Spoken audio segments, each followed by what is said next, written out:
Hello, everyone. We are about to start the panel titled Overcoming Our Human Capital Shortfalls, Strategies to Secure Talent for Canadian Science and Innovation Success. But before, I have a couple of information to share.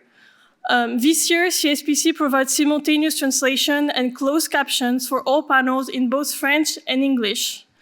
You can scan the QR code on your table to download the app and access subtitles in your preferred language. Please use your own device and headphones. There is also a conference app on which you can find the conference program. And if you're a social media person, remember to tweet about your favorite events and panels at the conference using @SciencePolicy and hashtag CSPC 2025. And finally, there will be an evaluation survey at the end of the panel, so please don't forget to fill it using the number of the panel displayed on the screen, and this will help us to improve the conference next year. And now I will pass it on to Dr. Tim Evans from Concordia University, Vice President of Research, Innovation and Impact. Thank you. Merci beaucoup et bienvenue à tous et à toutes. Welcome. This panel is going to focus on a critical dimension of the innovation economy opportunity that the previous panel finished on, which is our human resource. I think we can begin by saying we do have consensus, especially in this crowd, that Canada needs greater capacity to contribute, collaborate, and compete in the science, technology, and innovation global economy. A few facts before we get going, I think in the spirit of the panel that we just had. Despite our #1 ranking among OECD countries with the largest proportion of 25 to 64-year-olds with tertiary education, Canada's talent gap has grown from 20% in 2010 to 77% in 2024. And that talent gap is likely to continue to grow. Demographically, we have fixed or diminishing cohorts entering tertiary education. We have restrictive migration policies, particularly at the moment, that are limiting inflow of others. And as we heard in the last panel, we continue to have challenges with our talent finding greener pastures elsewhere. When you go to sectors and ask, well, how important is talent to your growth expectations by 2035? In healthcare, for example, we predict 50% shortfalls in the number of family practitioners by 2035. In aerospace, 65,000 new jobs, net of retirement, are required by 2035 in order for Canada's aerospace industry to remain globally competitive. In electric mobility and sustainability, we need 400,000 new workers by 2035. And in the energy sector, about 110,000 new hires by 2035.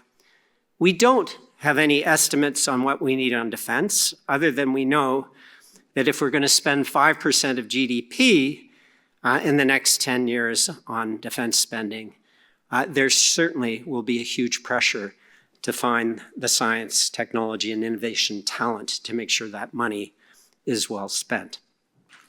So the State of the STI 2025 report that we just heard suggests that our innovation performance is declining with many persistent and significant obstacles, but one of the biggest ones they identify is lack of skills. And as the panel chair, Ilse Trunicht, stated, we're facing an unprecedented challenge with a weak hand. So this panel is about how we might strengthen our hand or our hands with a focus on human resources for science, technology, and innovation. To accompany the panel, we wrote an op-ed, which I think is accessible somewhere, in which we identified the need for a national plan with time-bound targets, innovative and scaled-up training, and an ecosystem that positions Canada as a talent magnet globally. We've got a great set of panelists here today who are going to help us define and opine on our STI talent challenges and opportunity. I'll introduce them here very briefly and inadequately. In alphabetical order, we have Dr. Nadine Caron, who's the co-director of the UBC Centre for Excellence in Indigenous Health. We have Professor Faye Diamantouti, who's the interim provost and vice president academic in Concordia University. We have Annie Kim Gilbert, who is the president and CEO of MedTech. We have Bev Holmes, who's the senior advisor of Impact Funders Forum. We have Stephen Lucas, who's president and CEO of MyTax. And we have Mona Niemer, the chief science advisor of Canada. So here's the format. It's fairly simple. We will begin with 2 rounds of questions to the panelists. I'm medically trained. The first round is the diagnosis. What are the STI talent challenges and opportunities? And the second round is the prescription, what needs to be done. So we'll have brief comments on both of those questions, but separated by 2 rounds so that we get clear understanding of the insights of our panelists. After that, we will open it up to you, and we will want your reflections, questions, suggestions on what needs to be done, provided you don't speak for more than 60 seconds. So we're encouraging brevity. And then finally, we'll bring it back to the panel, who will respond to your questions or suggestions and also provide perhaps a couple of concluding remarks.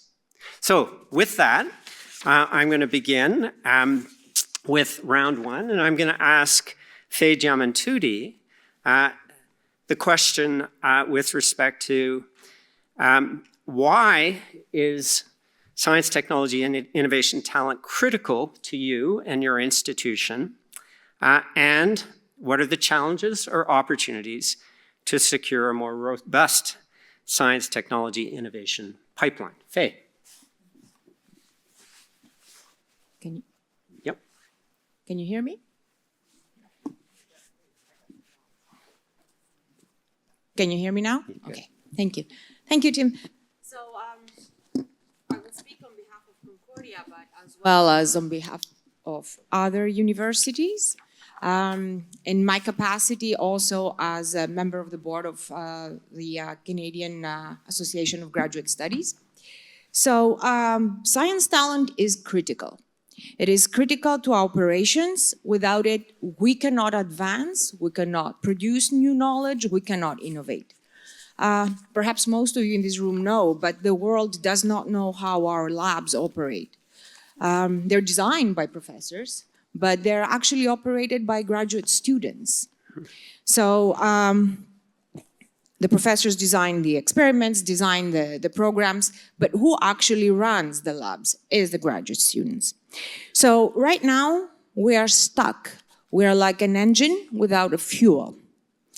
We cannot find fuel to operate our engines. We cannot put students in our labs. The recent federal and provincial policies have tied our hands. The caps they've set, they're not even reached because of the reputational damage caused internationally. A couple of points here. International students never replaced Canadian students. There is not enough demand by Canadian students to join graduate programs in engineering and sciences. So the lifeline of international students is now stopped. Another point is that these projects that we run in our labs, or we try to run these days, are funded by federal and provincial agencies.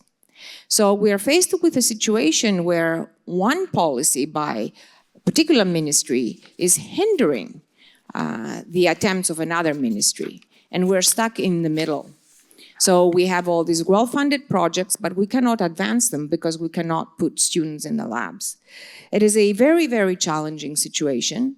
And I can only speak of challenges at this point with very, very few opportunities in the horizon unless the governments start listening. Great, thank you, Faye. So some challenges with respect to accessing students to make use of our resources, and without them we may waste them. Bev, over to you on the challenges. Thanks, Tim. And am I on? Yep. I want to start by saying hello to everyone and apologizing to Dr. Jeff Payne, who is actually the president and CEO of Health Research BC. So I see myself on this slide as I'm actually the former president and CEO of Health Research BC. And I'm now an advisor with Impact Funders Forum. So I am going to speak from the perspective of a funder, but also say that most funders I know really see themselves as part of a research and science ecosystem. And I think that's going to be really important for all of us as we consider challenges and opportunities related to science talent development. So I'm going to speak to one of each of those, an opportunity and a challenge. But first, just on the note of talent being important, one of the strongest arguments to governments and donors as funders of funders, if you will, about science talent development is that not only does the science talent advance knowledge and help apply knowledge in really critical areas to society, they also train a new generation of researchers, and they bring money into their institutions, into their communities, into provinces and territories. And funders have really good statistics and really good stories about what the support of science talent can do. The question that is increasingly arising from funders, that they're asking themselves, from governments and from all of us, is the so what or to what end question. Health Research BC's focus has always been on talent development, and we're able to tell government that thanks to their support, we have funded hundreds and hundreds of early career researchers over the last 20 years. Just such a gratifying place to be in terms of funding science talent. And government acknowledges how wonderful that is. They also ask, is that the right number? Is that the right place on the career path? Is that in the right areas, scientifically, geographically? Were the right assessment criteria used, et cetera? And how will you know all is right? How do we, what's the measurement of all that? And of course, those are not and never will be definitively answerable questions, but they're really important questions to tackle. And that brings me to the opportunity that we have following the federal budget announcement and considering our system here is to tackle those questions as part of a national strategy. And the challenge, which I think could also be framed as a really good opportunity, is in developing that strategy to take a systems perspective. And we heard that in the panel previous to this, is the importance of that system. Because when we do a good job of supporting talent. When we fail them, it's really the spaces between the institutions and organizations and sectors that we fail them. And ideally, that talent development is a shared responsibility. We have differing expectations and rules and incentives and so on. And we really could do a much better job of within provinces and territories, but also across them, between them and the federal level. I think that's going to be really important. And then I'm going to just quickly mention 3 other system considerations in addition to the organizations or players. One of them is the talent strategies and reports that already exist in Canada. There's a lot of them, and we could consider them as we develop an overall strategy. The second one is ensuring that new research talent being recruited to the country is recruited in the context of the talent that's already here, which we could do a more consistent job of supporting. And then the last one is ensuring that we're talking about the full spectrum of science. So we've got a lot of talk about technology development and industry and commercialization. not arguing against that, absolutely critical, but we also need the social sciences and humanities talent that's going to help us understand the implications of those areas, the basic science that leads to innovation, the indigenous science, there's a panel on that after this one, et cetera. Great, thanks, Bev. And with that, we'll shift to Nadine Caron. Nadine? Alrighty, I got to stand up so I can see everybody. So I'm Nadine, and first of all, I think it's really important to kind of know where I'm coming from so you can understand what I'm going to say and fire questions at me. So I'm a member of the Sagamok Anishinaabe First Nation. I decided to base my career as a healthcare provider and as a researcher up in northern British Columbia. And so my perspective of our country as beautiful, beautiful country is this Venn diagram where there's rural, remote, northern, and indigenous populations that overlap as part of this really important demographic called Canada. And so when I see a patient and I'm doing research, the participants in the research or the patients that walk through the door of my clinic, they're at least one of those, northern or they're remote and indigenous. And so I see this important demographic that when you look at determinants of health that need to be understood, one of them, and what's beautiful about this group is you're all going to understand this statement, access to research and the choice to be a participant in research is a determinant of health. And so whatever research it is, whatever type, whatever funding agency, whatever university, it better be accessible to those populations that are on the outskirts, that are hard to reach. And can we change that sort of narrative of hard to reach to impossible to ignore? And so that's one of the challenge, and that's the opportunity. And an example that I'd be willing to talk about more would be in the area of precision medicine, because it does involve everything from health services to economics to health policy to basic science to laboratories to commercialization to industry. It's all of that, and yet you don't have a biobank in Canada that's based in northern Canada. You don't have a biobank that's specific to indigenous populations. You don't have a background variant library that medical geneticists can provide a diagnosis. You don't, as an indigenous physician, I can't prescribe a single medication to any indigenous person in this country that was based on research including someone that looked like them. And that's a challenge because of all the power that research has. If it's not accessible, then it's not fair. Miigwech. Thank you, Nadine. Annie Kim. Yes, can you hear me all right? Mm-hmm. Yeah, all right.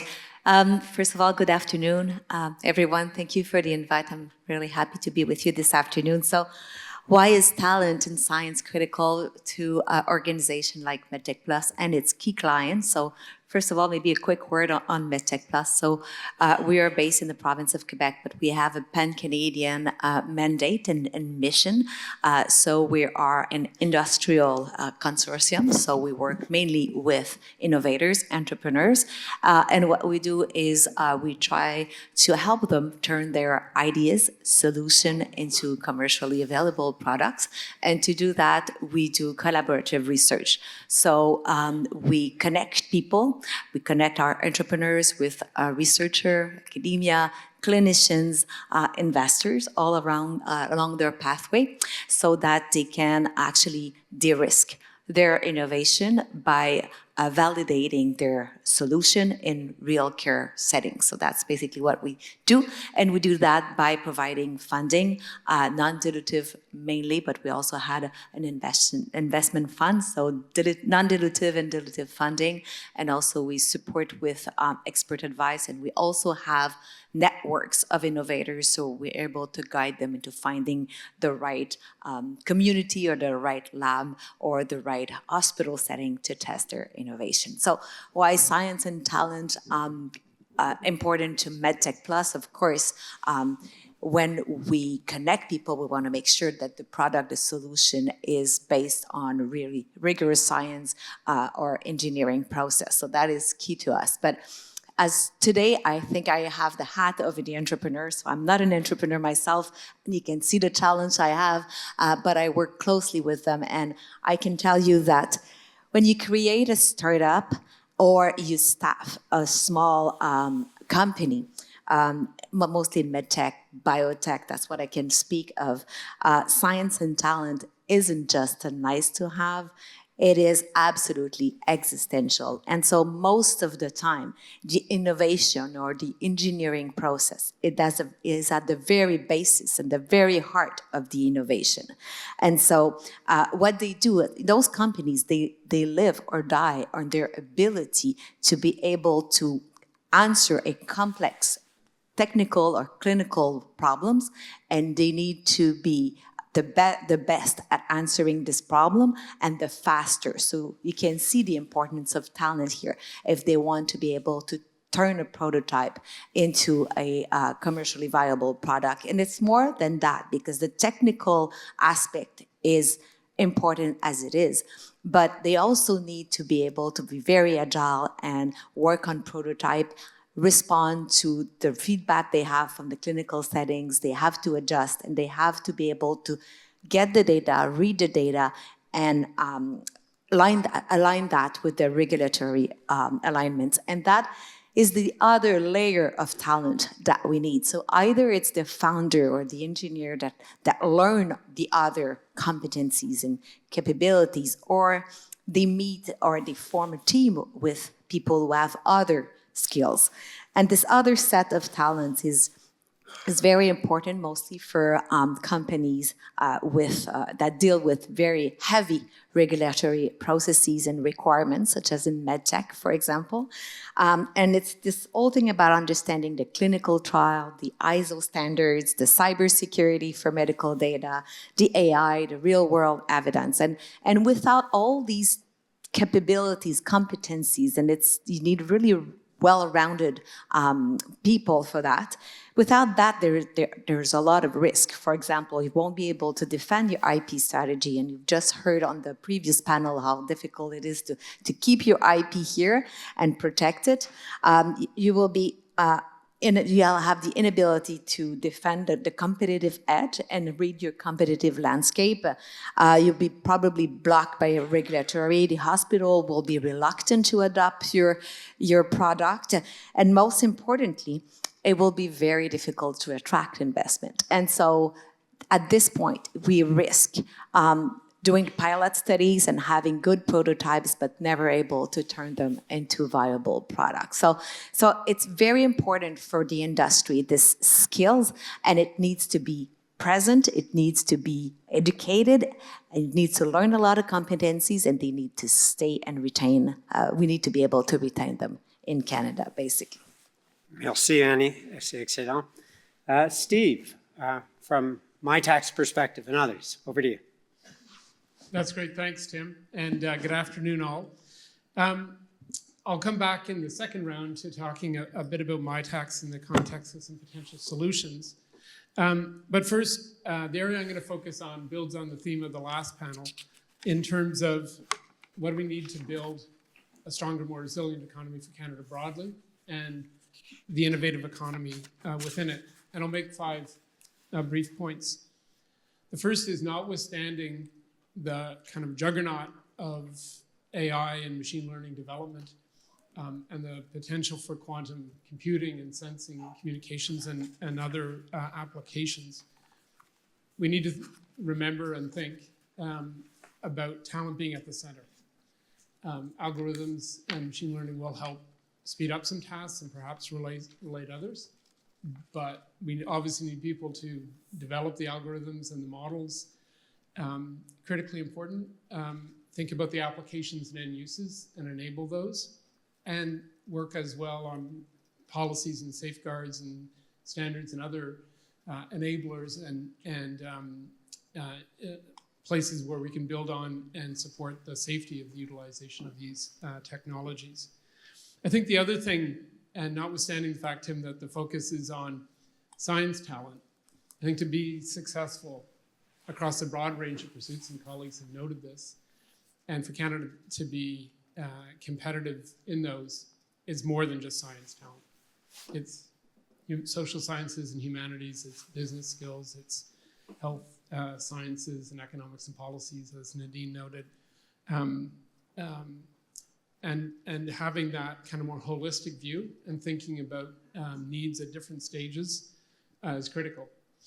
The second point is that, in particular, in regard to building an innovative economy, I think there's critical stages where the talent is needed, and I'll highlight a couple. One is timely access to qualified talent as companies start up and scale.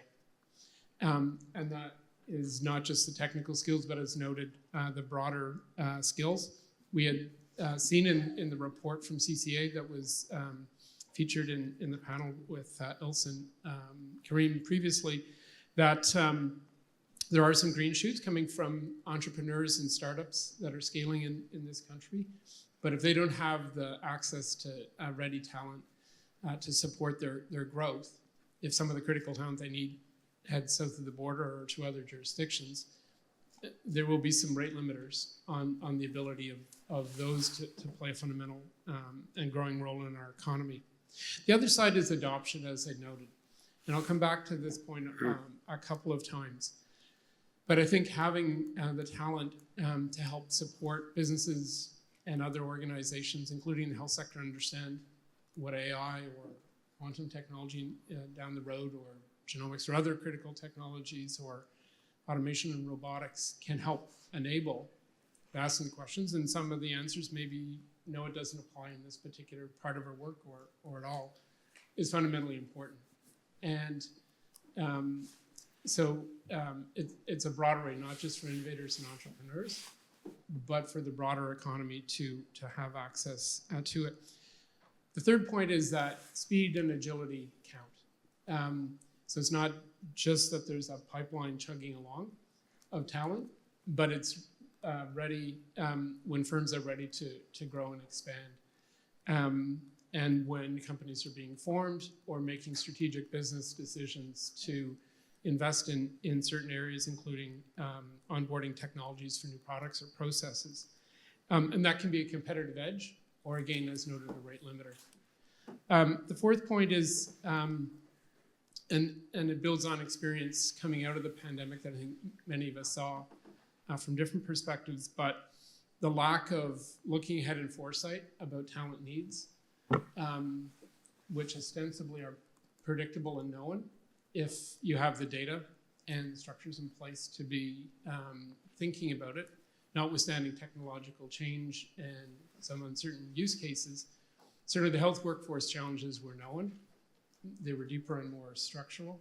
But yet at the end of the pandemic, the needs of the population, coupled with the departures from the health system because of the burden of the pandemic, conspired to create the circumstance that we have now, and steps have been taken in terms of health workforce planning as just an example.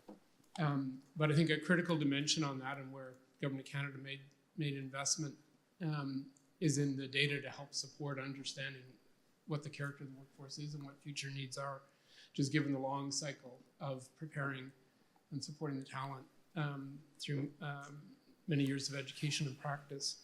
I think the other dimension of that is there's the unknown unknown. There's, as you heard from the report from the previous panel, a number of businesses are uncertain and not making investments in technology adoption.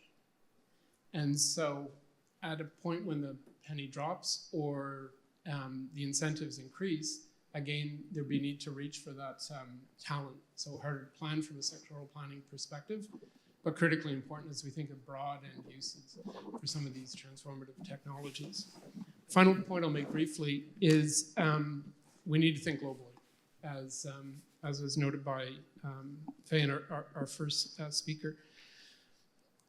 We benefit from extraordinary resources of talent here in Canada, including population, as Nadine spoke to, Indigenous peoples that are underutilized, undersupported, and who don't have access to the opportunities.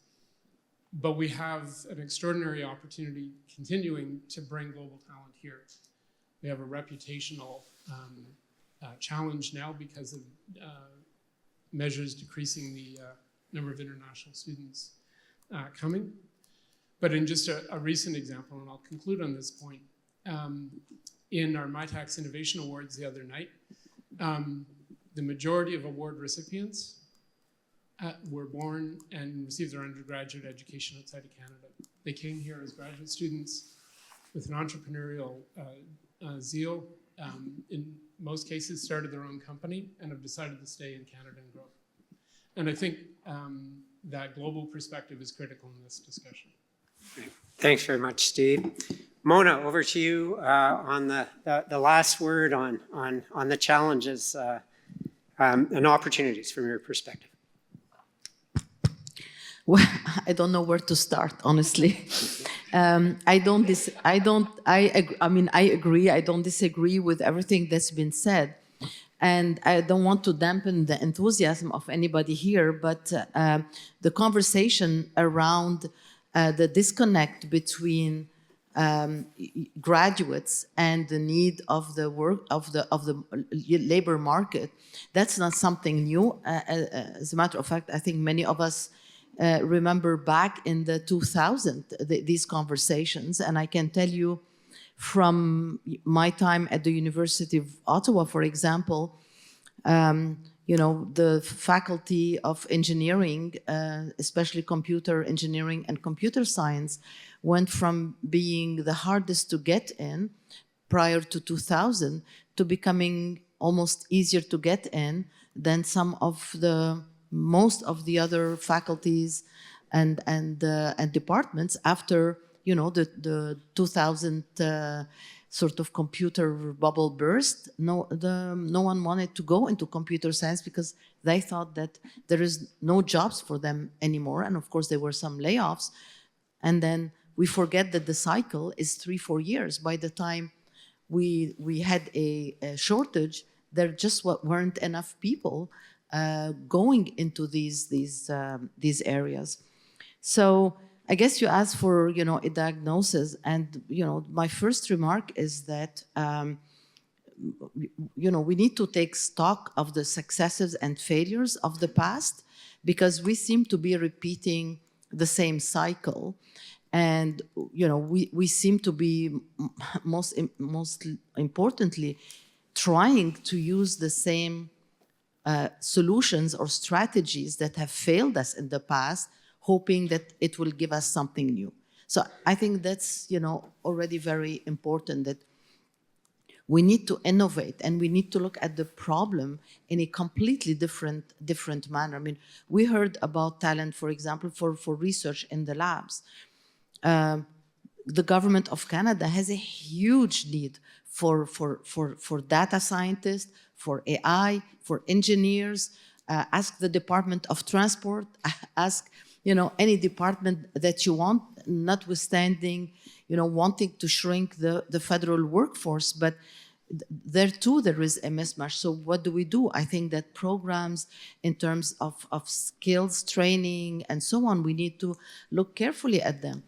Then the other thing, if we do need to address physical sciences, life sciences, and engineering. And I don't think that we need to be defensive or about social sciences and humanities. It's a given. They're important. They're there. There are plenty of programs. Maybe universities should start providing these programs in a more interesting way.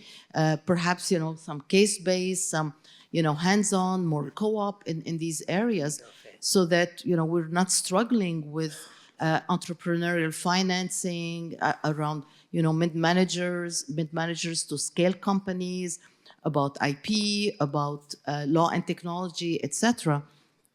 So if I go back to science and technology and engineering, I think we need to look at the dropout rate after the first or second years at the university and ask ourselves, why is it that all these smart people come and then decide to leave? Because the program is so dry, because we haven't changed the way we're actually teaching or providing, learning since 50 years ago, when we didn't even have internet. So do we really expect people to sit down, in a huge auditorium for 1.5 hours, listening to things that they can probably Google. We need to just like embrace change. And this needs to start with institutions. And, in this, once we know what's the path, we can, I think, develop the appropriate strategies. But, just like waving hands, we've done it in the past and it has gotten us nowhere. So I say this because also immigration is not the answer to our problems. It's part of the answer, it's not all the answer. And I feel so comfortable saying it as someone who came to this country as an international student. But we have a lot of talent in this country that is untapped. Nadine, spoke about it, but there are so many communities that are hard to reach. They haven't gone to technical school, to universities. And I think that we need to develop strategies to reach these communities and make it possible for them to engage in the educationals and skill development that we need for our future. Excellent. Thank you, Mona. So a broad assessment of some of the challenges, opportunities, which not only include where we are, but looking back and learning from the past is what I think got very clear, understanding where we are, but also projecting to the future. So with that, now we've got an opportunity to get the 100% efficacious prescription from each of the panelists. This is what will work, learning from the past and making sure we understand the situation. So over to the panelists. Faye, to you. What's going to work? Thank you, Tim. I will take Mona's lead and make a public statement as well. I also came as an international student some 40 years ago and chose to stay, and I'm very happy and proud of my decision. So I'll go back to the international student issue here. Canada used to be a destination for international students, and our reputation has been damaged. It takes years to build reputation. It takes months or days to destroy it. And now we have to build it again. And I will make a pledge to our federal and provincial governments to better align their strategies. They come from very different angles. They bundle issues together that should not be bundled. There is a narrative around international students that's somewhat false. They're bundled together with economic immigrants, with refugees. It's not the same thing. So all this needs to be disentangled. But I will also acknowledge the latest comments about our role in this narrative, our role in the narrative around international students, and how we've explained it to society as a whole. We haven't done a very good job. Have we been very comfortable? Perhaps. But yes, we've got the message loud and clear that we need to make our importance to society known. Our importance remain. It's just we need to articulate it better. And I think several fora around in Canada are taking up that cause to make our purpose and our need articulated better. And international students and the science talent falls very well into that narrative. Great, thank you, Faye. We go next to Bev. Thank you. So I'm going to be the one that talks about strategy. But I think everything that my colleagues have said points to the need for strategy. And in fact, that's what we read about in the federal budget is the strategy. And I think it's just such a huge opportunity. And it's a shared responsibility. I mean, we heard Ilse say this morning on the panel that the importance of the connections and the all hands on deck approach. So what I'm not sure about is the who's on first piece. And I don't know if you've noticed, or maybe it's just me, that in Canada and in British Columbia, which is the province I know best, everyone is very, very keen to collaborate. We are less good, I would say, at putting in place the governance structures that allow us to do that. So it's less clear, for example, who's literally responsible for what, with what accountability. And I'm using those words in a positive way because I think governance is incredibly, incredibly important as we work on all this together. So in the budget related to the talent funding and the talent strategy, it appears that our granting councils and Canada Foundation for Innovation seem to be responsible for a lot of the strategies that are outlined. And I think it's great. And I don't want to speak on behalf of everyone, but I do know that there are a lot of us who are working to support science talent that want to help with that. Institutions, organizations, associations of institutions, and so on. So I would ask them to please call on us. And whoever that we is that develops and implements that strategy, which again needs to consider the context, what we've done in the past, what the needs are, goals and objectives, and so on. One thing I think is going to be important is to really just unpack some of the assumptions that we all have, because I'm not sure that we're all talking about the same thing when we say talent and talent development and excellence, et cetera. One more thing I want to say that I think is a huge opportunity is to consider the role of philanthropy in talent development, because public sector dollars can't do it all. In fact, they're not doing it all. Philanthropies are very, very active in the talent space. Could it be more strategically approached as a country? I think it could, and partly I say this based on my work in the United States with US philanthropies and others, but in the US, as you know, there are many philanthropies with huge endowment funds and very deep pockets and big budgets, and they are stepping up like never before to launch talent programs to protect and build that talent pipeline for the US. So I think that's going to be an interesting consideration for Canada as well. Great, thanks, Bev. So learning from other countries, critical. Nadine, over to you. Alrighty. Do you guys want me to sit up or stand up? Stand up. Stand up, okay. Alrighty. So the good news about all of the disparities and the gaps that you hear when it comes to, I'm going to stay specific to Indigenous peoples in Canada. The good news is that there's nowhere to go but up. Even better news is I think we're going in that direction. And I've witnessed it over the last 10 years of my career in particular. An example is that I'm on the panel and my IQ is the lowest on the stage with respect to what I have to offer in terms of entrepreneurship, funding agencies, research, and productivity, like all of that, because I think there's an actual genuine concern and commitment to do something about this. The strategy is that we can't just tackle it in one area. It has to be like all hands on deck. So the good news is everyone that's on this stage, regardless of the place that they're coming from, is responsible for doing this. And you can summarize it all in the fancy R word, and it's not the R, the hard word to say, it's the reconciliation. And you can just say reconciliation through research, reconciliation through education, reconciliation in talent development, and how we're going to be a part of that space. When I say it has to be all hands on deck, it means that it can't just be focused on the university students. It can't be just focused on the researchers. We have to look at the fact that there's across the board a paucity of healthcare providers that would actually implement that precision medicine, that are Indigenous and actually can speak for their Indigenous peoples. There's a paucity of Indigenous researchers that can be in these spaces to actually advocate for us to be at the table. There's a paucity of representation still at the funding agencies, although I've worked with Bev and she's like definitely in our corner, but there's a paucity of that representation.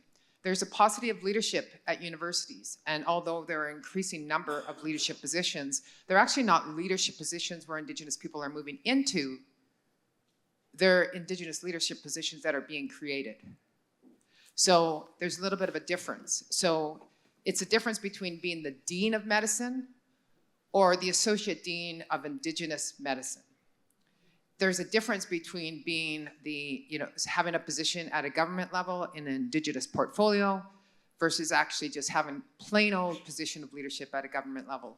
And so when it comes to precision medicine, it's also the paucity of understanding of Indigenous research ethics, to the point where REBs actually literally hold back research projects because they don't understand the elements of Indigenous ethics to the point where they feel comfortable saying yes, so they hold it back, so they say no. There's a paucity of representation, not only in the research ethics, but on the other end of things in terms of publishers. So things get published that are unethical because they don't understand, nor do they want to take the time to understand what it means to have ethical, moral research in this space. And when it comes to those background variant libraries, those biobanks with Indigenous identifiers, what we're dealing with now in multiple fronts in Canada, whether it's Canadian Precision Health Initiatives, the Pan-Canadian Genome Library, the Marathon of Hope, Gold Cohort, the Indigenous Background Variant Library, there's all these massive databases, and the absolute, and here's the good thing, the absolute demand and non-negotiable need for Indigenous data sovereignty. It scares the heck out of everyone, but it's so mandatory now, and that's, I think, a huge development, a huge move forward. And I think that we can do it because we're actually willing to talk about it now. So I think there's lots of space to grow, and I think the strategy is to just, instead of just recognizing what's working, to recognize that you need to do it from all fronts, because it really is a crisis with respect to the disparities in what is a beautiful country. Miigwech. Thank you. All right, Annie Kim. Yeah, so what needs to be done, right? So I don't want to sound like a broken record, but I think I might. We've heard about the numbers, the limitations on immigration. I don't want to go there because I'm not the one who has the best statistics and the most up-to-date statistics, but it's absolutely necessary to make immigration more predictable. And in terms of predictable, if we think about SMEs, it means to be able to rely on your few engineers who have the industrial secret to make sure that they can stay. So we need a clear pathway for those key talent to stay in Canada, because you can't start a company based on few engineers with great talent, not knowing whether or not they'll be able to stay more than 2 years. And in terms of predictability, it's not only whether or not they can stay, it's also the lengthy process to get the visa and the permanent residency. Because when you're in SMEs and you're trying to get to Series A, you're trying to raise money, this uncertainty is major. If on top of it, you're not sure whether or not your key talent will be able to stay or not, just because it takes so much time, and by the time they get their paper, maybe they will have been attracted to other countries, or even worse, you might want to move your company to other countries that are more aggressive, than they retain talent, and where talent is more readily available. So I think that the predictability aspect is very important. And if I talk about the province of Quebec, very recently we had a surprise, right, with the program to l'expérience des Québécois was stopped all of a sudden. So there might be a good aspect to that, but it's still a surprise. So in terms of predictability, can we not have surprise with immigration laws? So I think we need a clear pathway for those who come here as students, so that if they contribute to key areas in Canada, that they can stay, have a family, and have a life here. And if I put the hat of SMEs, it's also to be able to start your company. So it's a mingle of having the right talent, but having the right resources to start your company and being able to launch it here and have your first sale here. You know, can we be our own customer, best customer? So most of the time, they make all these efforts to get their talent here, to build their projects here, but they have to launch their product outside of Canada because we're not adopters, and mostly not early adopters. So there you go. Excellent. Thank you so much, Annie Kim. Steve. That's great. Thank you. I'll say a few words just to kick it off about the MyTax model, both in and of itself, but as an example of an approach that integrates across a number of the different considerations we've been looking at, and then I'll touch on 3 related points. MyTax model is at one level simple. Our goal is to address kind of 3 challenges concurrently.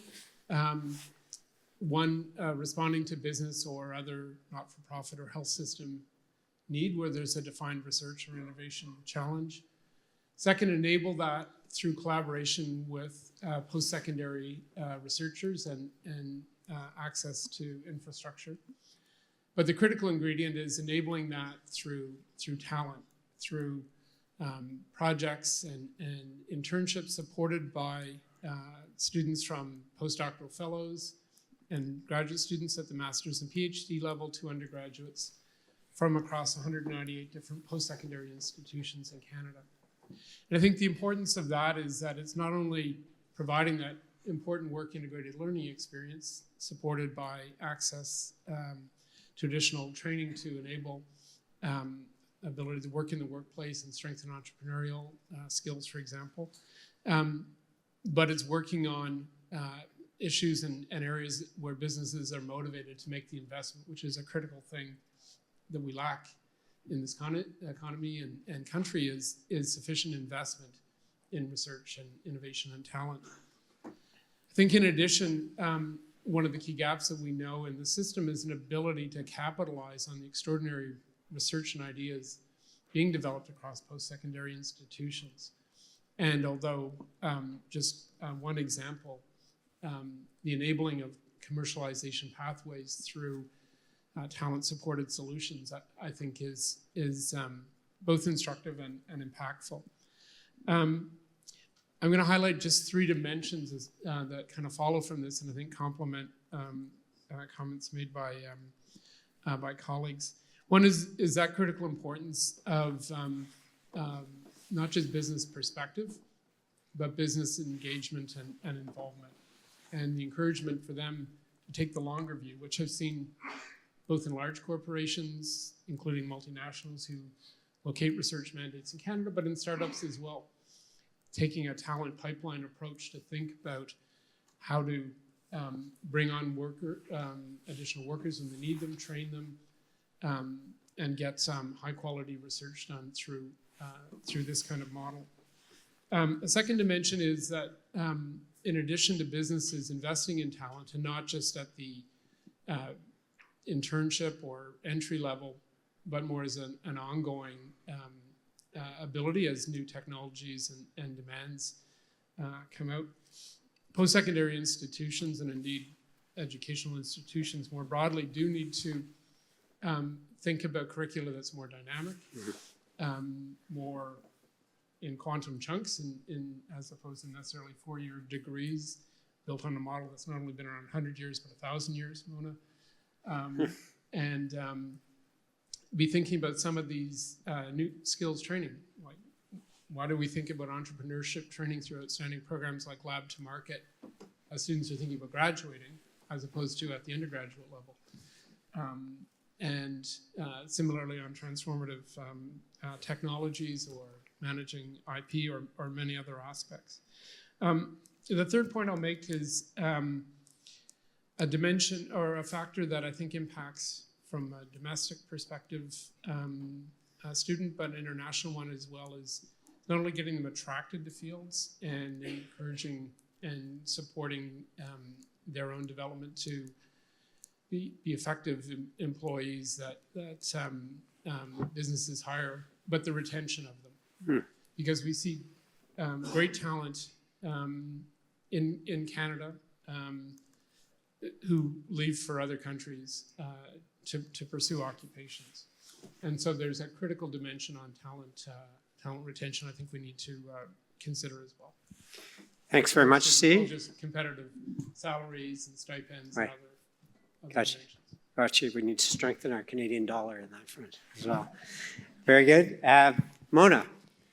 And then just before Mona gives us the last word on prescriptions, on what we need to do, please get your questions and suggestions ready, because over to you on the microphones in the next round. Mona.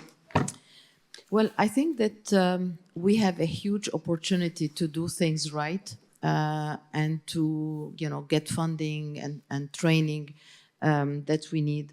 So I'm going to suggest 2 things, recognizing and totally agreeing with Steve that this is a whole of country issue and has to be solutions. We need to be all rowing in the same direction.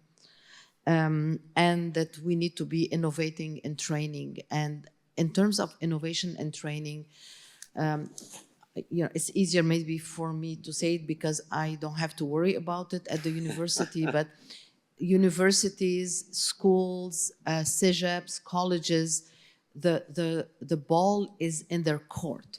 And doesn't mean that they have to do it on their own. I think they need to work with governments, they need to work with the private sector and develop programs that are 21st century adapted, whether it's shorter modules, back and forth between classroom and labor market, etc. But I just want to say that, we can't, of course, totally predict the future. We know what we need today. We can see perhaps for the next 4 or 5 years, but that's not sufficient. So I would like to suggest that it's high time for Canada to have a science, technology, and innovation strategy that is going to have a big emphasis on talent, but also on other priorities, and that will be supporting the industrial strategy. So for the first time in a long while, unless I have, things have happened and I forgot them, we are talking about a real industrial strategy, about a defense industrial strategy, actually that will be part of a larger industrial strategy. So I believe this is a huge opportunity, to think about long term, not short term, and that strategy has to survive successive governments. Action plans, may differ, may be adapted, etc. But as a country, I think we need to be looking at a, 20 years horizon, not 5 or 10 even. And we need to be sort of cognizant of what is it that's in our hands to do, and what we need political sort of, pressure and so on to do. But the last time I checked, irrespective of the color of the government, when institutions and organizations and industries had a good project, they ended up getting the money. So I don't think that, this is not the issue. It's like coherent thinking, clarity in the objectives and the why, and how we're aligning to support the economy of the country and job creation. Thanks so much, Mona, and thanks to all our panelists for both an assessment and prescriptions. So we're going to now open it up. There's a microphone right here. We've got 2 people in front, and we have a microphone over here. Please let us know who you are and give us a sense of either your view on things or, most importantly, what do we need to do moving forward? Over to you. Yes, hi. Sandra Lapointe. I'm a professor at McMaster University. I'm the director of the Canadian Collaborative for Society, Innovation and Policy. It's a new outfit. We think a lot about talent. We convened just a couple of weeks ago the Big Thinking Summit on Graduate Education, because when I think about talent for Canadian science and innovation, I think about graduate studies. I think it's very much key. And I have a question for the panel. So I think we continue to think of graduate education as a place where we acquire technical skills, the technical skills associated with our domain of expertise, with our disciplines across all disciplines, whether it's in engineering or in the social science and humanities. And I wonder if you have thoughts about the other skills that are absolutely crucial in the innovation ecosystem, which requires high levels of collaboration, capacity for intersectoral collaborations, interdisciplinarity, et cetera, about the kinds of skills that need to be built for success and whose responsibility it is. I think one of the consensus that emerged from the Big Thinking Summit is that these need to be a priority. Interdisciplinarity, intersectorality, the capacity to even think and build the capacity, the literacy for impact and innovation. This is something that few programs offer. So whose responsibility is it? And who has the resources? Who are the actors? Great. I'm sure you have thoughts on that. Excellent. Great. And we're going to take the questions and comments, and then we're going to have selective response. The hardest questions likely won't get answered, but we've noted them. We'll go over here and then back to here. So please, and I apologize, your name? Good afternoon. I'm Gordon McBain. I'm a professor at Western University. I used to be the president of the International Council for Science, and that's what I'd just like to mention. That years ago, back in the 80s, when I was an Environment Canada scientist and then a UBC professor, I was involved with the World Climate Research Program internationally. I was selected to be its next chair because, as the people nominating me said, your biggest advantage, Gordon, is you speak English, but you're not an American or a Brit. And I think just that's not a big point, but just let me say, when I look now through to the 2004 or 5 period, we had a very strong Canadian role in international science programs internationally. In 2009 or 10, I was elected as president-elect and then served as the president of the International Council for Science. But through that period of the Harper government, largely speaking, all of our international programs, our role in them was eliminated. Mm-hmm. And I'd like to see it rebuilt. Here we are, 10 years later. There are some examples. For example, you at Concordia know, I hope, that you're the host of the World Climate, of the international, well, the global hub of the Future Earth Research for Global Sustainability Program. Mm-hmm. But I'd like to see it as being a national program to build upon the expertise you've got at Concordia University with that project.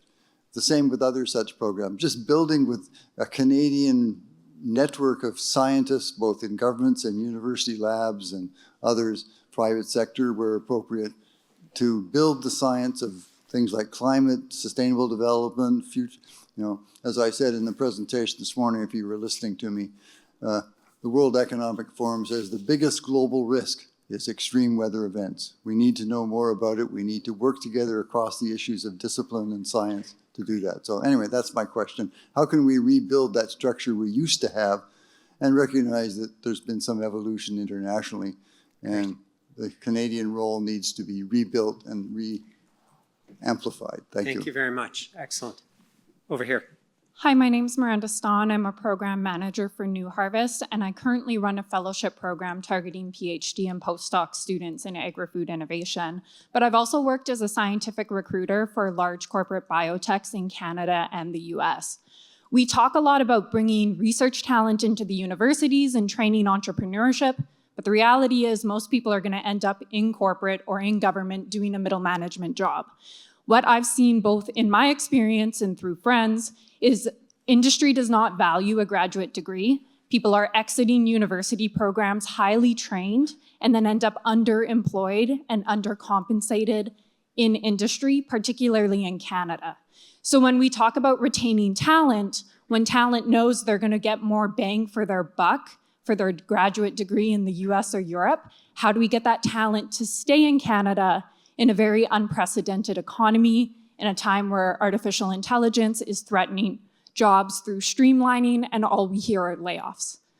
So how do we plan to help that talent transition from academia to industry and ultimately stay in Canada?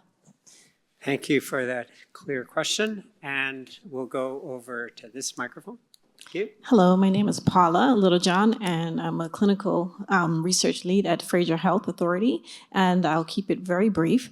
Thank you, Dr. Karen, for talking about the talent that is untapped. And I also want to bring up the other thing that happens that I haven't heard today. What about the talents that are pushed out or forced out because of the toxic environment that exists in some of these, especially in academia? What are some thoughts about that? Thank you. Hi, everyone. I'm Mevish. I'm a postdoctoral fellow at University of British Columbia. I am very honored to have received scholarships from the government through the CHI program and also through the BC Health Research Program, so thank you. Having said that, also an immigrant to Canada, I wonder sometimes when I want to give back, what are the strategies or thoughts that put in place to retain me so I can contribute back to the community? Thank you. Thank you very much. And we have another question here. I will try to keep it brief as well. I'm Kim Vanderhoek, the COO of Kids Brain Health Network.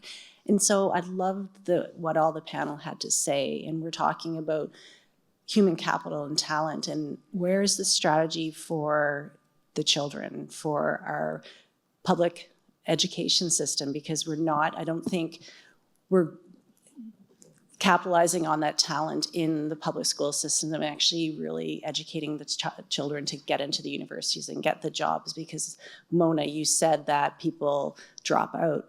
People sometimes drop out because they're burning out. We're not preparing our kids for the future. And so I'd like to see our kids are human capital. We have a lot of talent that's untapped. And like Nadine said, sometimes we're not hitting all the right communities at the right time. And so I just advocate for us to have public education into this strategy as well. Thank you very much. And we'll have one final question, and then I'm giving each of our panelists 48 seconds, 0.5 to respond, and give us, of course, the way forward. Over to you. Thank you, and I'll also try to keep my comment very short. I'm Deirdre Haskell, and I'm the director of the Fields Institute for Research in the Mathematical Sciences. And I'd like to mention explicitly another pool of untapped talent that nobody has got at yet explicitly, and that is the number of women in serving in math and physical science and engineering and tech. And if you look at the numbers of women in departments of mathematics and statistics across the country, faculty are less than 20%. And one might think, oh, well, that's just historical and this will change with the pipeline. But if you look at the numbers of postdocs and graduate students in those departments who are women, they are less than 15%. So there's something that we need to do as a country to bring more women into these disciplines. Great. Thank you very much. So thank you to everybody for those great questions, comments, suggestions. And we'll go quickly down, starting with you, Faye. Okay, so I'll just take up, I'll start with the first question from Sandra on the co-curricular support around education from undergrad to grad, which also addresses the reform of our education, if you want, and infusing knowledge to our students that goes beyond their disciplinary requirements and makes them more career ready and all that. It all fits the same narrative. But here is the conundrum we find ourselves in. If you look at universities across Canada right now, most of us are facing deficits and budget cuts. And at the same time, we have accreditation boards and programs to deliver. So unfortunately, we are faced with a situation where it's all those co-curricular programs that get to go out the window in the face of budgetary cuts. And it's extremely unfortunate because we're very well aware of those needs. It took us years to build those programs, to deliver them, and now we are going backwards. And this goes back to our federal policies and the funding mechanisms. If our budgets are cut, it's impossible for us to keep reforming and renewing our programs. Thanks, Faye. We'll just go, Nadine. Alrighty. Okay, if you guys saw my piece of paper, you just retention. Obviously, one of the ones that we've heard about repeatedly is retaining our skills and our talent in Canada. But I think also it was alluded to retaining our skills and our talent that we put all the effort into developing or recruiting into our country, and then subsequently they leave the profession. They're very happily in Canada, but they leave the profession. And from the perspective of the topic that I've been talking about with respect to Indigenous, thank you for raising this in respect to racism in the healthcare system. And it's not just patients. The In Plain Sight report by the Ministry of Health in British Columbia that was done with an inquiry in the middle of the pandemic showed that there was indeed Indigenous specific racism, but it wasn't just towards patients. It was actually towards Indigenous healthcare providers, nurses, doctors, and otherwise. And then when it comes to capacity, who here has seen a CV where on the CV that someone is applying for a job, it says that they went to university or college for 3 months?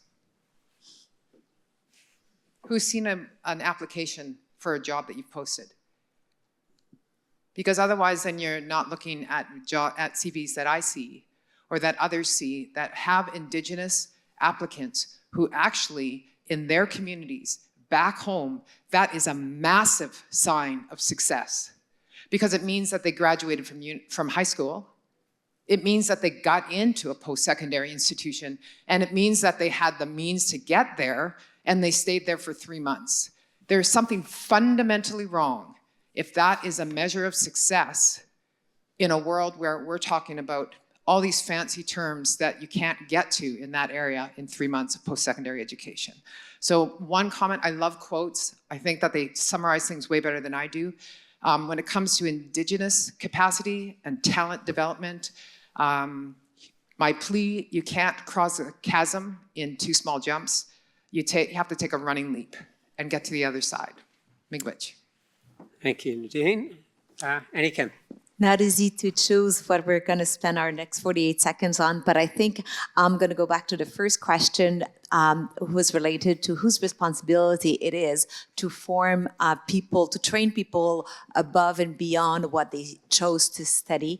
And I think the answer is twofold. First of all, is the person itself. Like, we need to realize in 2025 that you need to be well-rounded in many aspects, and you need to tap in those programs. For example, MyTax, who's going to allow the person to get these skills. But also the systems must be willing to not see education in silos and not have, I think we have to reinforce the mobility. Yes, you have 2 postdoc, but you want to go into industry, that's fine. Yes, you want to go into a nonprofit, that's fine, because we're gonna make your competencies be very useful for the next steps. And so we used to see, and it happened to me, so I really have this at heart. I have 2 postdoc, and I never wanted to go into academia and be a researcher because I really loved what I did, but I was able to bring those competencies somewhere else into other fields. And I think we need to encourage that. Thanks, Annie. Bev. Thank you. Right now, we have a very competitive system, and I think competition can be a good thing, and it can also be a bad thing. And it often borders on the bad at times like this, but I'm hopeful. And I think it comes back to, Sandra, I think you kicked off with a good question, and I think others touched on it, is that if we can have this national conversation that talks about the spaces between a shared responsibility for talent retention and recruitment and development, and talk about the spaces between our institutions and our communities and our organizations, and not losing people and ensuring that those incentives are aligned, we have a great chance. Great. Thanks, Bev. Steve. Thank you. I'll touch on the first question, but a few others as well. I think building on some of the responses provided, I would say it's not any one single person that has the responsibility or organization, but it needs to be shared, which doesn't mean everyone is responsible, and then perhaps no one is. But there needs to be openness in business to work integrated learning opportunities and collaboration and that kind of interdisciplinary projects that you spoke to. Post-secondary institutions need to play a role in broadening curricula, offering additional training, and working in some cases with third-party providers to provide it as a post-graduation opportunity. And students need to create pull for it as they think about and learn about future pathways, and then organizations like MyTax can step in. I think just briefly on retention, we talked about different dimensions, including remuneration, but the sense of opportunity and learning about it, which can be very nonlinear and take you from science to management to other roles, is important. And so peer mentoring, networking, role models are critical, including in programs such as we have on Indigenous Pathways, supporting Indigenous students and entrepreneurs to create role models. And then just a shout out back to Deirdre at Fields Institute. They're taking on the challenge of creating programs to support women in mathematics and related sciences, and I think we need to look at scaling those. Thank you, Steve. Mona. Yes, I'd like to speak about the soft skills and other skills, which actually is the whole question of interdisciplinarity. And again, I don't think that it can't be a second thought. It has to be integral to the training, whether at the graduate or undergraduate level, by the way. And of course, soft skills are very important. And we perhaps, we should be talking with the companies, startups, large companies, governments, to see what the needs are, in addition to people who can think, people who can communicate, people who can do teamwork. So, for example, I never hear about project management skills. And I can tell you, what I see in the government and in in the private sector. They want to have, people, whether they're, from communications or engineering or chemistry or biology, who actually have project management skills. So I think we need to be talking with the employers to really get a sense and not imagine it from, our academic sort of, point of view. So I think it's again, the area that this is like a whole of country approach. And then I want to address the woman in science and engineering. As many of you know, I'm a staunch advocate for the promotion, recruitment, and retention of women in science and engineering. It's an area where we've made some progress, but at this rate, I think we're going to wait until the next century before we make significant progress. So again, what we've done in the past is not a guarantee for success. And I would like to suggest that we need to be, instead of having a one-size-fits-all approach, we need to have a more granular approach to it. So what the problem in engineering for women is not the same as the problem in biology, is not the same as the problem in mathematics or physics. So again, an invitation to get a lot more granular if we're really focused on solutions. Great. Well, just join me in thanking the panelists for very provocative remarks and response to the question. Just in summing up the panel, let me state, first of all, that I believe this is a start. And it's not a start in the sense that similar sorts of issues haven't been addressed in the past.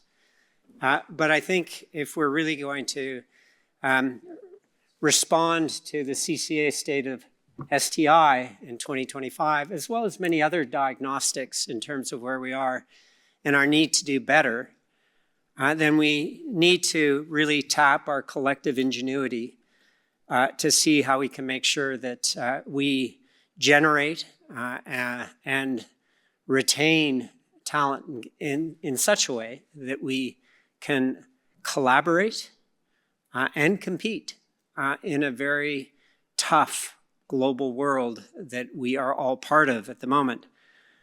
I would only add that I think it's really critical to learn from elsewhere. And Mona suggested we take a 20-year time horizon. It may be a little easier in some countries, but one big one in Southeast Asia that begins with C and ends in A, just like Canada, took a very long-term approach to talent development. And they find themselves being at the forefront of innovation economies today in multiple sectors. It pays. And there's no reason that was God-given. It wasn't luck. It was very deliberate long-term strategy. In addition, a much smaller country in Scandinavia that punches above its weight consistently on the innovation front, entrepreneurship is a prerequisite for every single undergraduate in university in that country. Just to give a sense of how some of those navigation and negotiation of change skills need to come more centrally into old curricula that, as Faye mentioned, are difficult change in times of fiscal restraint.